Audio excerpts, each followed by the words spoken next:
Hello everyone, hope you found it doing great. Welcome to Elyas Tech channel. If you're new here, welcome, and I'm so happy to see you all once again.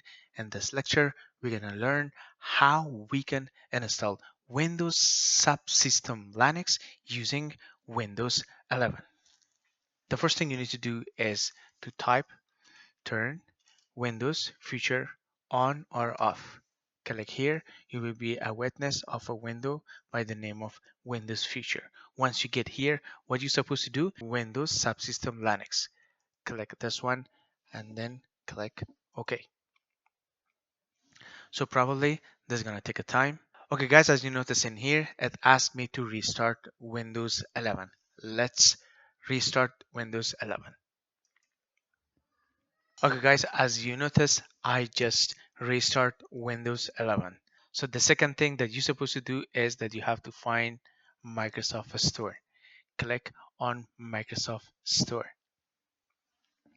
Once you get here, what we're gonna do, we need to type Linux. So once we type Linux, what I'm going to do is I'm going to find out Ubuntu.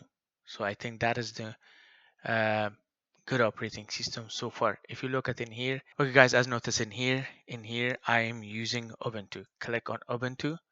Once we get here, what we're gonna do, we're gonna click on Git.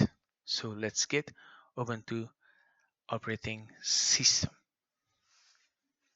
So that's gonna download the Ubuntu in our Windows 11.